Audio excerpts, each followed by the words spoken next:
Hello et bienvenue dans Conscience Sauvage, un podcast pour celles et ceux qui suivent leur instinct, qui plongent en eux-mêmes et incarnent leur spiritualité dans le réel. Un espace pour t'aider à ressentir et te souvenir que tout est déjà là. Ensemble, on va questionner, traverser et se laisser habiter par la vie.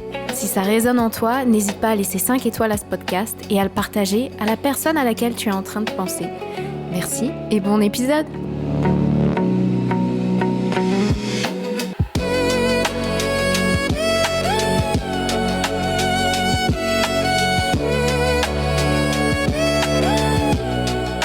Et bienvenue dans ce nouveau podcast Conscience Sauvage. C'est Clémentine au micro, actuellement kinésiologue en Alsace, à Colmar plus précisément, mais aussi facilitatrice de breathwork et dinner dance. Je suis méga excitée par ce nouveau projet et ce premier épisode, même si c'est pas facile de se lancer. J'étais beaucoup trop frustrée des réseaux et du temps limité qu'on a pour partager une idée, pour aller en profondeur. Donc là, c'est le format idéal pour vraiment justement apporter du relief et pouvoir expliquer les choses avec de la nuance. Donc de quoi on va parler de façon générale? C'est tout ce qui, moi, personnellement, m'anime. Donc le dev perso, l'introspection, les transconscientes, la kinésio, mais aussi et surtout la spiritualité, les synchronicités, les perceptions extrasensorielles, comment on se connecte à son corps, à soi, mais aussi au monde invisible, comment on se régule, comment on peut accueillir nos émotions. Tous mes tips, tout ce que j'ai appris, j'ai envie de vous le partager pour que ça puisse enrichir votre quotidien. Peut-être vous apporter de la clarté sur certains angles morts, mais aussi vous parler de ce que je vis pour voir si ça peut éclairer certaines de vos expériences. Personnellement, ça fait très longtemps que je m'intéresse à tout ce qui est psychologie, dev personnel, et ça a vraiment pris un gros tournant quand j'ai commencé à me former à la kinésiologie, parce que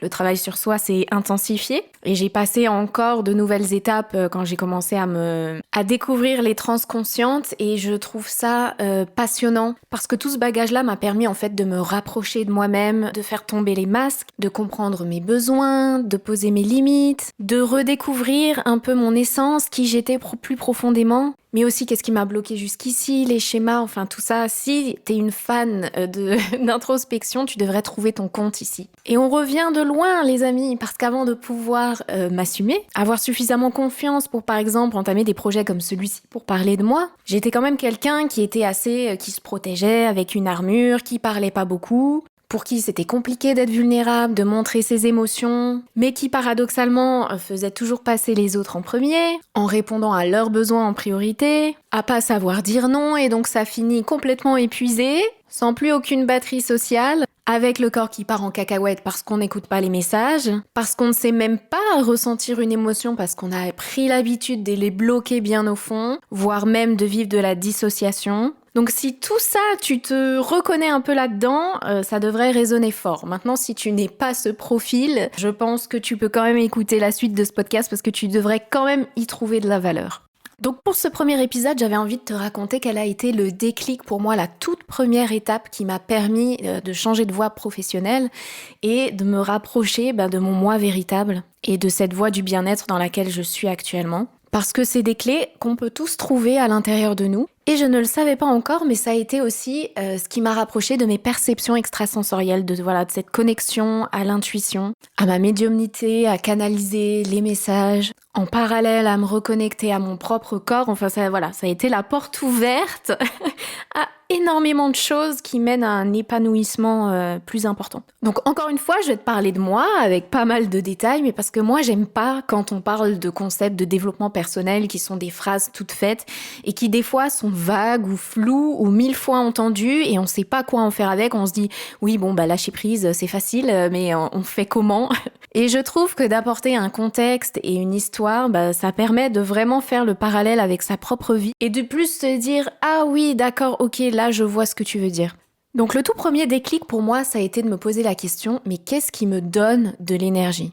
On était au moment du Covid. Moi, avant, j'étais intermittente du spectacle. J'étais chanteuse et musicienne dans un groupe qui s'appelle Kissamilé, qui existe toujours, mais qui n'a plus la forme ni la même musique qu'à l'époque. Donc si t'as envie d'aller l'écouter, tu peux toujours.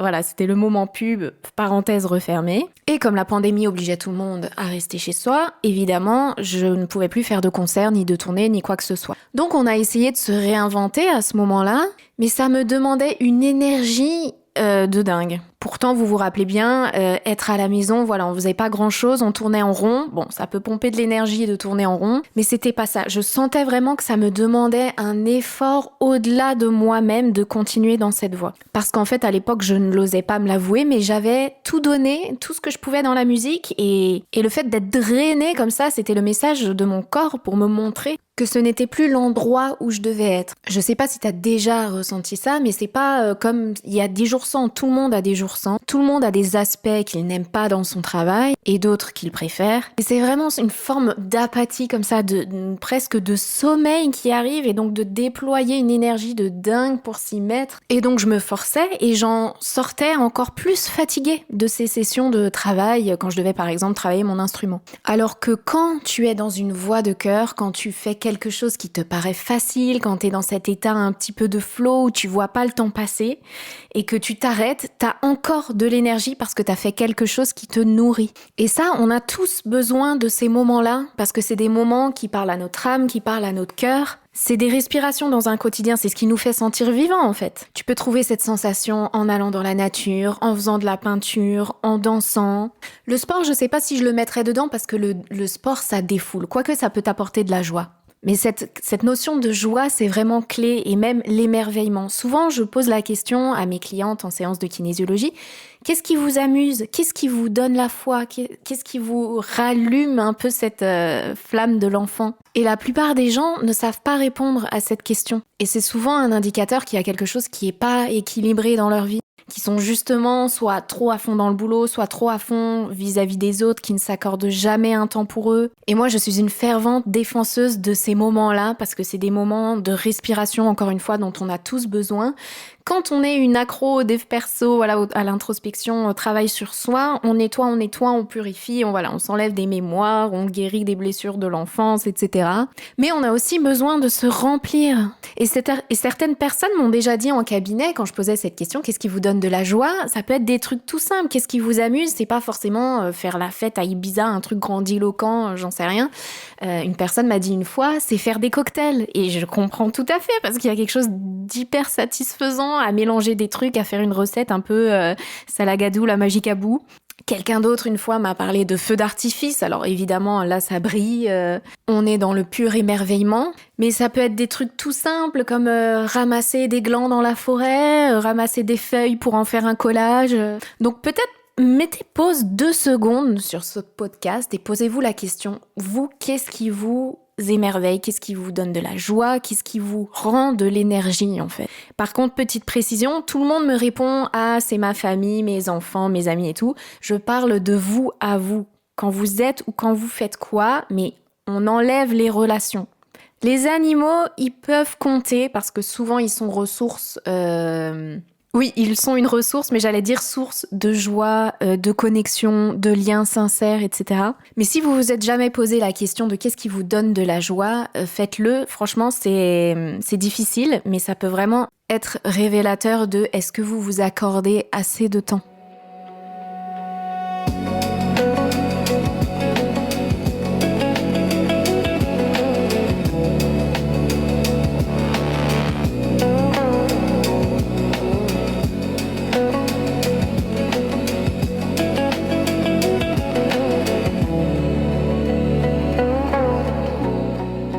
Donc moi, à l'époque, c'était compliqué parce qu'être musicienne-chanteuse, c'était quand même déjà un métier de cœur. C'était déjà un métier alternatif. Voilà, j'étais à mon compte, j'avais des moments forts. Quand t'es sur scène, quand même, tu vis des émotions fortes. Et chanter, ça a toujours été mon truc depuis petite. L'instrument aussi, la danse, tout ça, ça fait partie de ma vie depuis toujours. Et c'était un métier où j'y trouvais du sens, où je pouvais faire passer des messages à travers les paroles. J'arrangeais mon agenda comme je le voulais. J'étais plutôt libre de créer ce que je voulais, donc c'était vraiment dur pour moi de me dire c'est plus là où je me sens alignée. Donc ça a été un vrai deuil d'accepter que ça ne me donnait plus d'énergie et que ce n'était plus ma place. C'est d'ailleurs une grosse partie de ce que j'ai travaillé à partir du moment où j'ai commencé la formation de kinésiologue. Donc ça peut ne pas être évident de trouver la réponse à cette question, mais vraiment le truc de l'énergie... En fait, pour moi, c'est comme toujours, le corps, lui, ne ment jamais. Si vous faites un truc et vous en ressortez à plat, déprimé, pleine de doutes et de questionnements, c'est qu'il y a quelque chose là qui est peut-être pas aligné. Si au contraire, ça réveille l'enfant en vous qui joue et qui s'émerveille, bah là, on est pile au bon endroit. Ou du moins, on est sur la piste, on tient quelque chose. Et souvent, c'est pas des trucs utiles. Nous, en tant qu'humains qui sommes habitués à performer, à être productifs, etc., on cherche le résultat, quelque chose où on va pas perdre notre temps. Et une autre façon de se poser la question, ça peut être qu'est-ce qui vous fait envie ? Qu'est-ce qui vous attire ? Alors évidemment, je vous parle pas d'un nouveau vêtement, d'une nouvelle villa à Bora Bora. Moi, par exemple, donc j'avais compris que la musique, j'étais arrivée à un point de non-retour. On était en fin d'année, c'était l'anniversaire de mon papa et je cherchais un cadeau. Et donc je scrolle et c'était l'époque où on faisait des bougies avec des pierres énergétiques, avec des fleurs séchées. Et ce truc-là, ça me faisait vraiment envie, tu vois. Ça rallumait ce truc de l'enfant à l'intérieur de moi. J'en voulais clairement une pour moi, en fait. Et mon père n'allume jamais de bougies, c'est pas du tout son truc, mais je me suis dit, je vais lui en offrir une. Parce que clairement, ça pétillait à l'intérieur. Et après, je me suis dit, mais attends, je pourrais peut-être la lui faire. Et à ce moment-là, ma créativité, elle s'est complètement développée parce que je me suis dit, ok, c'est quoi sa couleur préférée ? C'est le violet.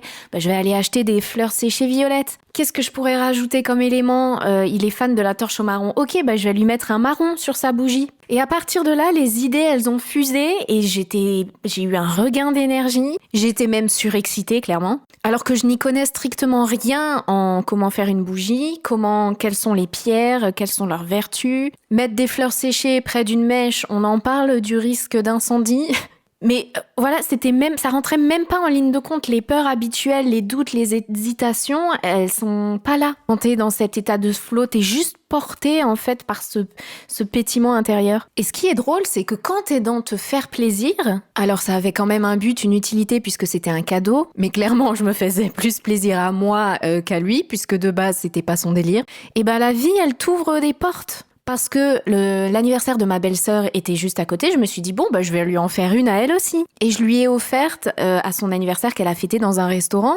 Et du coup, il y avait de ses copines qui l'ont vue et qui m'ont dit, « Oh, mais elles sont trop belles, tu les vends pas ?» Et moi, je me suis dit, pourquoi pas, on est bientôt à Noël. Peut-être que ça intéresserait d'autres personnes, peut-être que je peux me faire un peu de fric avec ça. Et du coup, en 2-3 mouvements, j'ai monté un site internet, j'ai acheté du matos et pendant 3 années de suite, j'ai vendu, plus d'une 50aine de bougies. Alors certes, aux gens autour, aux amis des amis, au cercle assez proche quand même, mais j'ai rien eu à faire. Les portes se sont ouvertes toutes seules et comme j'étais dans répondre à un élan du cœur, tout s'est aligné. Et alors, je vous disais que ça m'a rapproché de mes perceptions extrasensorielles et de tout cet univers de la spiritualité qui était clairement pas tellement proche à l'époque. Si c'est vrai, j'ai oublié de vous dire, moi, quand je me suis posé la première fois la question, qu'est-ce qui m'excite un peu comme ça, c'était de tirer les cartes avec ma maman quand je rentrais chez mes parents le week-end. Et je pense que c'était à peu près au même moment de cette histoire de bougie où j'ai commencé à m'acheter mon premier oracle et à essayer un peu de me dépatouiller les tirages, comment on fait, qu'est-ce que ça veut dire, comment interpréter les cartes, etc.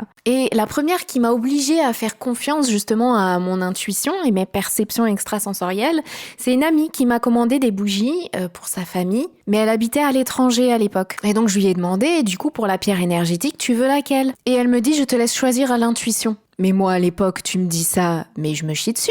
Pardon pour l'expression, mais clairement, je ne sais absolument pas ce que ça veut dire et comme je suis trop gênée pour lui dire que je ne sais pas comment faire, je ne le lui dis pas et je me débrouille avec mes peurs. Et en fait, choisir à l'intuition, tu n'auras jamais la confirmation que le choix que tu fais est juste. Sauf évidemment si après coup, tu peux parler avec la personne, qu'elle a pu porter la pierre et qu'elle a effectivement senti que ça l'avait aidé, etc. Mais moi, c'était des gens que je connaissais pas et que j'allais même pas rencontrer, si tu veux. Donc ça m'a fait méga stresser. Et en même temps, j'adore aller dans ce marchand de pierres parce que tu tires des tiroirs et t'as des quantités de pierres de toutes les couleurs. Je trouve que ça fait vraiment le coffre-fort. Non, tu sais, le coffre de pirate, le trésor, là. Donc clairement, on est toujours dans l'émerveillement de l'enfant, là, cette espèce d'excitation, comme quand ils sont surexcités, là, juste avant d'ouvrir les cadeaux de Noël.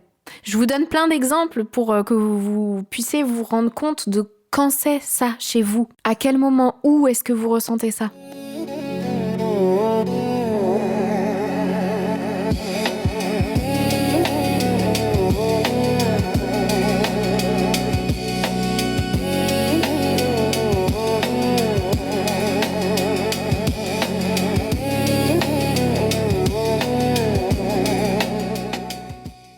Donc, comment choisir à l'intuition? C'est soit vos yeux se posent sur une pierre, c'est que c'est celle-là. Soit vous ne savez pas comment vous savez, mais c'est que c'est celle-là.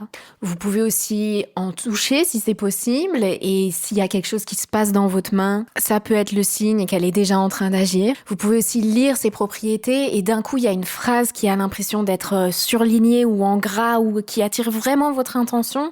C'est souvent le signe de votre intuition. Ou alors, il y en a juste une qui vous fait envie par sa taille, par sa forme, par sa couleur. C'est que c'est celle-là.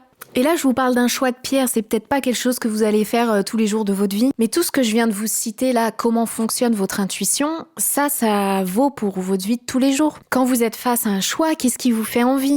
Qu'est-ce qui vous attire? Vous savez que c'est celui-là sans savoir comment. Ça veut pas dire qu'il n'y a pas une couche de peur par-dessus, mais souvent on sait déjà au fond de nous, sauf que ça fait trop peur de suivre cette intuition. Et avoir confiance quand même en ses intuitions, je trouve il faut de la pratique. Il faut tester, voir si on a raison. Souvent, les clientes au cabinet, elles me disent à chaque fois que j'ai écouté mon intuition, c'était juste. Mais l'intuition ne nous envoie pas toujours dans des endroits confortables. Elle nous pousse parfois à faire des choix risqués parce qu'ils nous sortent de notre zone de confort et ça fait peur. Donc si tu es en recherche par exemple d'une reconversion pro mais que tu sais pas qu'est-ce qui t'anime, ça c'est des questions que tu peux te poser. Une autre piste, si tu sais pas répondre à qu'est-ce qui me donne de la joie, de l'émerveillement, etc., c'est de te demander qu'est-ce que tu faisais enfant, par quoi t'étais attiré naturellement.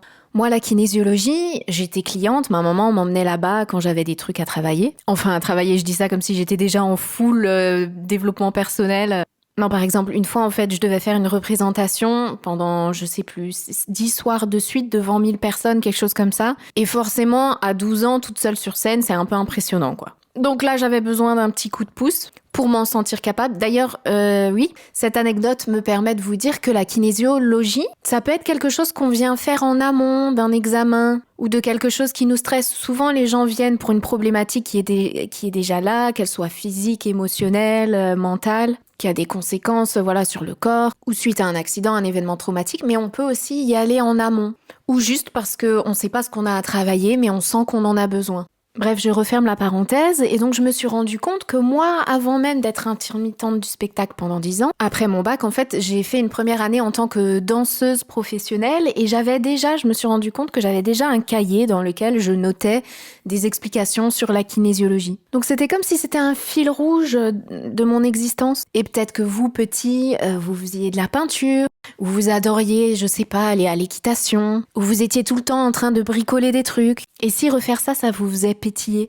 Une autre question qui m'avait beaucoup aidée aussi à l'époque, qu'est-ce que je ferais si j'avais tout l'argent du monde et aucune contrainte de temps ou de quoi que ce soit? C'est une question qui est pas mal parce que ça permet de sécuriser et d'enlever la couche des peurs pour vraiment accéder à qu'est-ce que tu ferais de ton temps libre en fait, si t'avais pas besoin de gagner ta vie. Et souvent, on se rapproche des trucs de cœur. Alors bon, la reconversion pro, ça va pas forcément parler à tout le monde, mais vous pouvez pas soupçonner en fait les surprises de la vie quand vous suivez vos élans de cœur. Par exemple, une cliente à moi a décidé de se remettre à une activité artistique, juste pour son propre kiff personnel. Et elle l'a envoyé innocemment dans une conversation familiale. Juste pour elle-même, parce qu'elle était fière, du résultat. Mais elle en attendait rien. Et ce qui s'est passé, c'est qu'un membre de sa famille, un ado, lui a demandé « Ah, mais est-ce que je pourrais faire ça avec toi ?» Et un de ses parents, qui l'a complimenté, qui ne tarissait plus d'éloges à son égard, alors que c'était quelqu'un qui n'avait jamais fait ça, et qui était plutôt pas soutenante dans le passé. Et quand elle m'a raconté ça, elle avait les larmes aux yeux parce qu'elle n'avait rien demandé. Et c'était quelqu'un du profil dont je vous parlais tout au début de l'épisode qui avait d'habitude tendance à faire les choses pour les autres, à jamais se mettre en priorité, à ne jamais s'accorder de temps pour faire des choses inutiles, dans le sens qui n'ont pas d'autre utilité que de se faire plaisir. Et ça a été un raz-de-marée émotionnel pour elle. Et elle aurait jamais pu deviner la réaction de ses proches. Elle avait même pas prévu de l'envoyer. Pour une fois, elle s'est juste accordé un moment de cœur où ça pétillait pour elle, sans attente de validation ou de quoi que ce soit, de besoin de reconnaissance ou je sais pas. Et les répercussions pour elle ont été énormes. Elle en revenait pas, donc testez des choses juste pour vous, vous pourriez vraiment être étonné du résultat.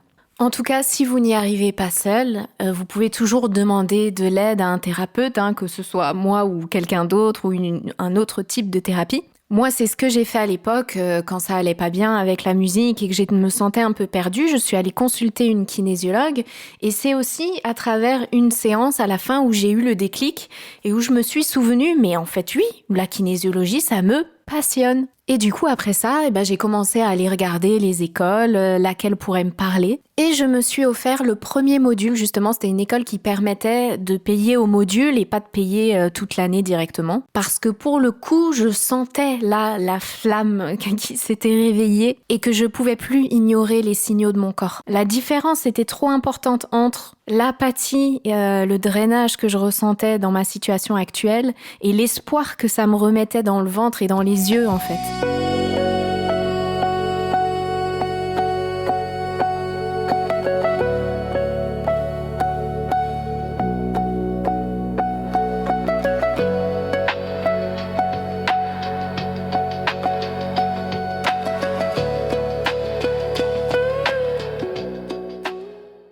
Après, ça veut pas dire que le chemin, il a été facile. J'ai fait, par exemple, une demande de financement à Pôle emploi qui, je vous le donne dans le mille, n'a pas abouti. Alors que je me suis fait chier à faire un business plan, je crois, de 50 pages, avec des études de marché. Enfin. Et moi, j'y connais rien à ça. Enfin, il a fallu que je me mette là-dedans sans aucune connaissance. Parce que moi, je viens pas du tout de ce milieu-là. J'ai jamais été... en entreprise, encore moins en école de commerce. J'ai toujours évolué dans les sphères artistiques, donc tout ça là, c'était un terrain inconnu. Et quand ça m'a été refusé, je me suis dit mais jamais je vais pouvoir aller au bout. Ça a anéanti tous mes plans. J'en ai voulu à la terre entière, surtout que j'ai appris par la suite que ça dépendait en fait des agences, parce qu'il y a 2 ou 3 personnes qui faisaient partie de mon cursus qui ont réussi à se faire financer, mais c'était des agences du Bas-Rhin, pas du Haut-Rhin. Enfin bref, donc j'étais complètement démotivée, mais je m'étais déjà offert ce cadeau des 3 premiers jours de la formation, et en fait j'y suis allée quand même, et ça a été tellement passionnant, j'ai été tellement dans cet émerveillement et dans le « waouh, mais c'est tellement intéressant, c'est magique » qu'en fait, je n'ai pas pu arrêter. Et que comme c'était que tous les mois, ça permettait d'étaler les dépenses. Et que plus les mois avançaient et plus je devenais copine avec les filles, donc on était un groupe hyper soudé, c'était encore plus impossible qu'elles continuent sans moi, ou enfin plutôt que je m'arrête sans elles. Et donc on trouve des solutions. Et pour le coup, moi qui avais ouvert la porte, effleurer ce monde des énergies, de la spiritualité, là j'ai plongé les 2 pieds dedans. Parce que le test musculaire, c'est quand même magique. Pour ceux qui connaissent pas la kinésiologie, la personne est en général allongée sur une table de massage, mais il n'y a pas du tout de massage dans l'histoire. Et on discute et le bras va soit se maintenir, soit s'affaisser un peu, comme s'il y avait un manque d'énergie quand on est sur un sujet qui est souffrant et qui a potentiellement été enfui dans l'inconscient, le subconscient. Et du coup, grâce à cette différence d'énergie dans le bras, ça nous permet de savoir justement c'est quoi le fin fond du problème de la personne. On peut trouver des dates où il y a eu des événements marquants qui ont eu une importance dans ce pourquoi ils viennent consulter, mais aussi si ça appartient à un schéma transgénérationnel, donc des ancêtres, que ce soit d'une lignée ou de l'autre. Les émotions qui sont rattachées, les schémas répétitifs, donc les conséquences que ça a eu jusqu'ici dans leur vie, c'est une véritable enquête en fait.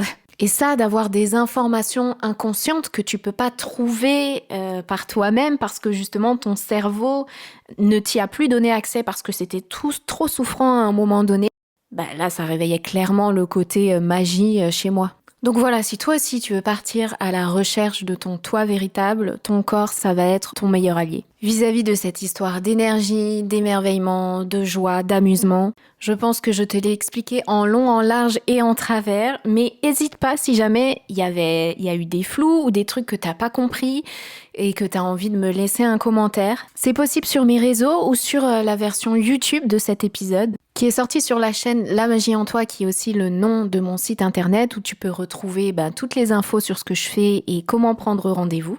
D'ailleurs, j'en profite pour te dire que le lundi 2 février prochain de 19h à 21h, j'organise une séance de breathwork en ligne, donc en visio sur Zoom. C'est vrai que j'ai pas eu le temps de développer ce qu'est la respiration consciente dans ce podcast. Ça viendra dans un des épisodes. Mais en attendant, ce que je peux te dire, c'est que tu passes 1 heure à respirer chez toi sur un tapis en écoutant de la musique et en écoutant ma guidance à la voix. Et ça permet de détendre ton système nerveux, de déposer des émotions si t'en as besoin, peut-être de vivre une expérience spirituelle, mais dans tous les cas, c'est un moment pour toi, pour te reconnecter à ton corps. Donc si jamais t'es disponible ce jour-là et que t'as jamais testé, vraiment je te le conseille. Si t'as la moindre question, n'hésite pas. Tu peux consulter mes réseaux aussi et mon site internet sur lequel j'en parle beaucoup. En tout cas, merci d'avoir écouté jusqu'ici. Si tu penses que ça peut aider quelqu'un que tu connais, n'hésite pas à lui envoyer et à me laisser une belle note sur l'interface sur laquelle tu es en train d'écouter ce podcast. Et on se retrouve pour le 2e épisode où je vais te raconter comment j'ai pu intensifier cette connexion à mes perceptions extrasensorielles et développer toute cette partie intuition et médiumnité. Si ça t'intéresse, n'hésite pas à t'abonner et à très vite!